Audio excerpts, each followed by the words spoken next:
Hello, thanks again for your company. You are watching Australia's favourite and best online football show. We're coming to you from Ashfield Sports Club, who are preparing for the almighty Division 1 clash against Swan in the semi-final of the Coolridge Cup this weekend. More about that very soon. Also this week, we check in with Balladura Football Club, who are taking security matters into their own hands, and we touch base with under-13s girls coach Alyssa DeVideo, who dominated in the national tournament in Coffs Harbour. And it's another double-header match of the week. Floreat host Coburn and Perth travel to Sorrento. And speaking of Sorrento, their favourite son Jamie Harnwell has hung up his boots due to an ongoing injury after more than 250 games for Perth Glory and more than 100 State League games for Sorrento. His career has come to an end. But 360 was there as WA's champion was farewelled in front of his home crowd and his family.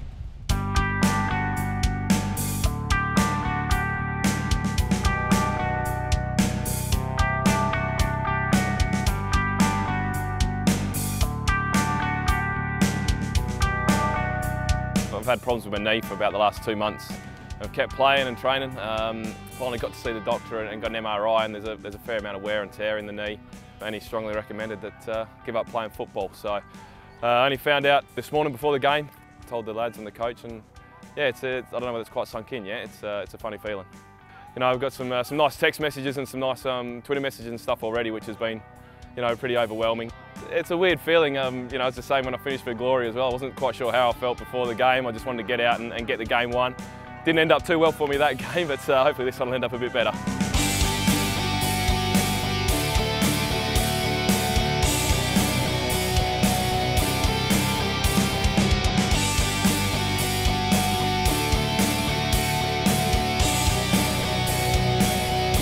Nice win, obviously, but last competitive game, last time here, yeah, a bit emotional. Where do you think football will take you next?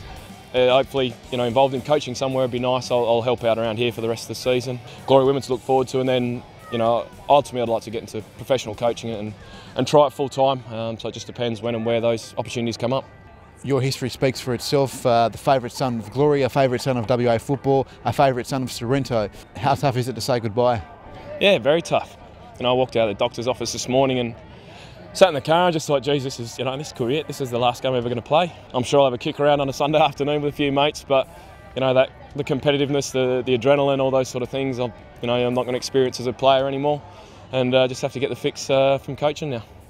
The end of an era for one Harnwell. The Harnwells have obviously been, I guess, the heart and soul of Sorrento. And how did your father take it, and how did your brother take it? Dad was okay. I rang him up when I got out of the doctor's office, and you know, he was pretty philosophical about it. As for Todd, you know, I think he wanted to make sure he outlasted me, so he's done that. It's been a pleasure to play with him and under my dad's club for the last 2.5 years. Oh, well, speaking of Todd, he's standing right next to you. We'll get him at a shot. You've been playing with your brother, I guess, ever since you were kids. How's it hit you? It was a bit of a shock. I think he said he was going for the MRI on Thursday night, and I thought, you know, it might be a couple of weeks out. And then when he actually said to me that he was finished, it was a bit surreal, I think. He's been a huge influence, and it's a big loss for us, especially this season when we're up there competing again, but we'll have to keep on going. What has football given you that perhaps another career hasn't? Oh, the memories, the mates. You know, there's 3 or 4 boys that came up to watch a game that I've known for since I've been 11, 12 years old, playing up here with Sorrento. Those times, the times playing for Glory in front of 40-odd thousand people, scoring a last-minute equaliser last year in a grand final for my home club. You just can't replace those things with any other job. I've travelled the world, I've made a lot of great friends and got a lot of great memories.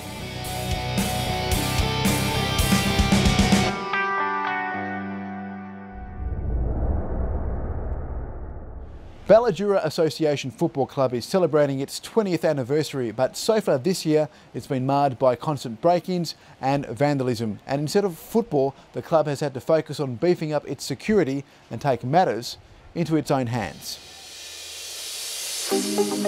Our club was started 20 years ago this year by a group of concerned local parents who wanted a football outlet for their young children in the relatively new area of Balladura. That group started a junior club, and shortly after, about 3 or 4 years later, they got together a senior squad. Senior players joined in, and probably about 10 years ago now, we changed our name to Balladura AFC.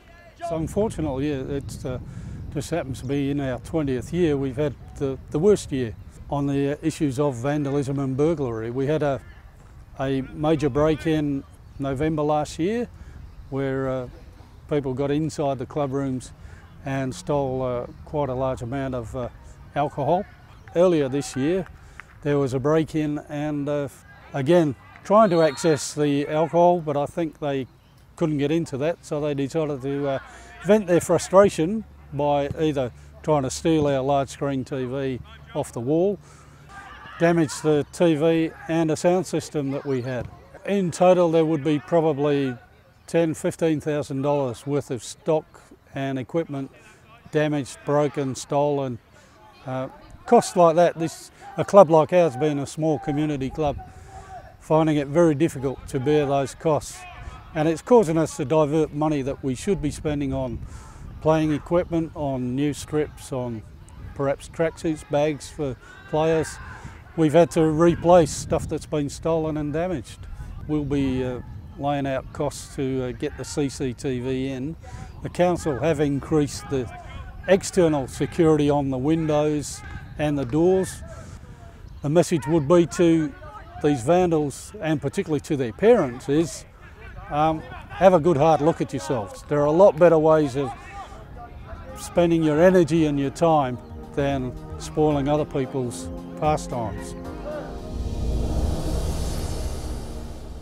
Healthway and Football West have teamed up to find the Smarter Than Smoking Junior Player of the Month. Whether you're the star of your team or you just love to have fun with football, you can be in the running to win an Apple iPad. Each week, I'll be asking a simple question and the answer will be revealed later in the show. Check out footballwest.com.au for details and tune into our new Football 360 Junior Show to see if you've won our fantastic prize. This week's Smarter Than Smoking Junior Player of the Month question is: when should you eat your pre-game meal?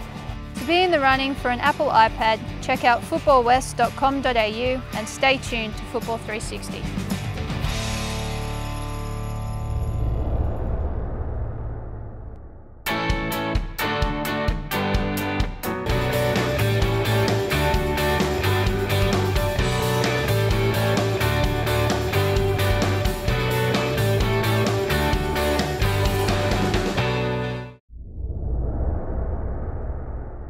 Time now to take a look at the Match of the Week highlights. As I mentioned, it's another doubleheader.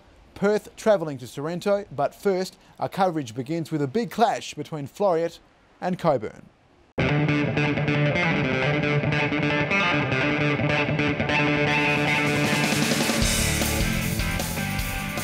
Floreat started the match against Coburn looking to exact revenge after City thumped the Blue and Whites 5-0 at Dalmatinach Park earlier this year. Athena were missing skipper Mark Pritchard through suspension and it proved to be a big loss. Coburn's Harry O'Brien put City ahead after only 6 minutes. Could Athena be on the receiving end of another thumping?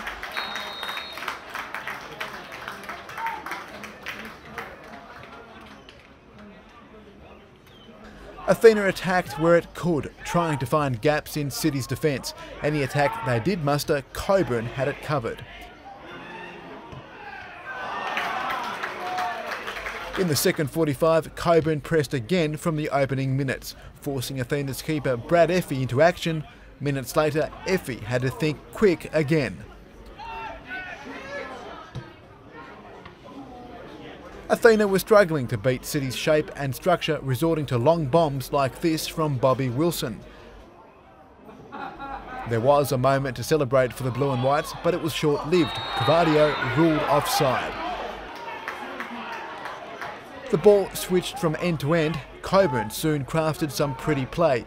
It was so exquisite, it led to substitute Aidan Deleuze adding a second for the Cockerels in the 78th minute. The ball weaving through and under Effie's arms into the back of the net.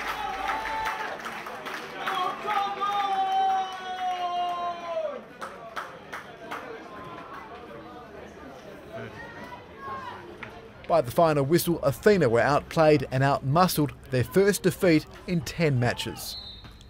City's coach Mark Anthony is keeping grounded but more than happy with his team's performance. My job is obviously to carry on for where we left off when Scotty left. He'd done a fantastic job at the club, getting us into the Premier League, and even at the start of the season he'd done a great job. So I'm just carrying that on, and hopefully the boys are responding to me. I think they are, and I'm learning off them as well. So yeah, it's all good just now. Is today a reality check for you? Oh, I think so, yeah, definitely. You know, we had a chance to get a bit closer to the top 2 or 3, and we've you know, we haven't done that, and now we're looking behind. You know, at Inglewood in 6th place. I don't know, they might have gone above us now with goal difference, but yeah, definitely, you know, reality check. We've got 6 games left, and we need to start pulling it out. In the other major clash of the week, Perth travelled to Sorrento. It was more than a match for the Gulls. It was a farewell to favourite son Jamie Harnwell, forced to hang up his boots after an ongoing knee injury. Harnwell started up front, flanking the league's top goal scorer Gavin Knight, and it was the latter who added another notch to his tally after sending the ball past Perth goalkeeper Francis Soali. Harnwell wasn't as prominent as he might have hoped, but he was in the mix as midfielder Jesse Fuller doubled the goals lead with a Goal of the Year contender with a little help from the crossbar.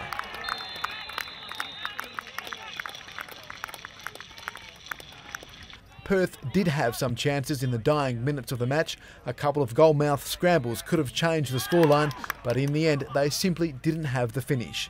It was all about Sorrento on the day, Harnwell marking his retirement with a 2-0 win and the Gulls still in contention of back-to-back premierships. Yeah, I thought we were very good in the first half, and we scored 2 very good goals, well worth 2-0 I thought.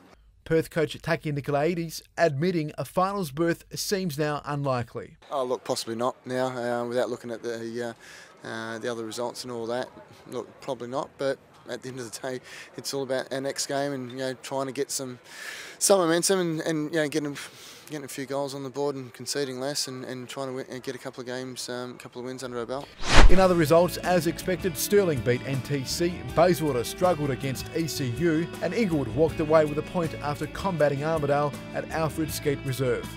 So to the ladder, and Stirling have a clear buffer at the top of the table. Bayswater cement their spot in 2nd, Sorrento are locked away in 3rd, Coburn consolidate their spot in 4th, and Inglewood scrape into the top 5 on goal difference. No league action this week. It's semi-final action in the Coolridge Cup. Bayswater and Inglewood face off, and Ashfield take on fellow Division 1 outfit Swan. Highlights as usual on Australia's best online football show next week. Yes, some interesting results in the wash-up there, but all the talk is the Coolridge Cup this weekend. Bayswater against Inglewood United and Ashfield against Swan. Now, speaking of Ashfield, we're here with Matt Carruthers from Ashfield. Matty, an almighty Division 1 clash this weekend, semi-final game, 1 game away from a grand final berth. You must be excited, you must be pumped. The boys, despite the atrocious weather conditions now, it's a big time for the club. Yeah, absolutely. I don't think there would have been any holding back tonight, regardless of the weather conditions. The boys are pretty keen to get out there and obviously get to the grand final and be part of that day. Now, your star striker, Branimir Mikolic, who got you into this position a couple of weeks back against Stirling, he's actually on holiday in America. His legs are being carefully examined by heavy metal singer Ozzy Osbourne. On a serious note, you're going to miss him, aren't you? We always miss Branimir. Branimir's a great player for us. You know, he's been fantastic at the club since he joined us. You know, he's been missing the last couple of weeks now, and we've had some fairly solid league performances. So I'd like to think, you know, the guys are going to be right up for it. A quick tip: Bayswater against Inglewood. If you make it to the grand final, who would you like to see? I think, geez, tough one. I'd probably say Inglewood. We had a close result with them in the night series, and we felt that we would like to have gone back out there and played against them again after that night. So, and with the amount of boys we've got that have made their way from Inglewood to Ashfield over the last couple of years, I'm sure that would really inspire them to play against Inglewood. So, hopefully Inglewood.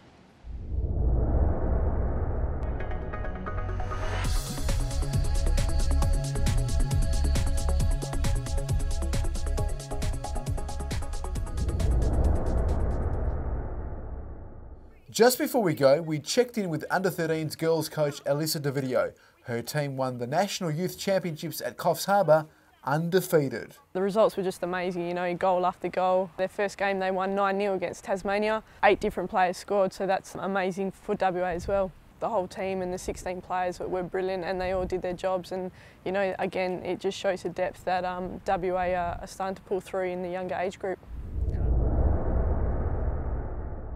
And that wraps up another exciting episode of Football 360 for this week. Good luck to all 4 teams in the semi-final of the Coolbridge Cup. We'll be back again next week. Until then, it's bye for now.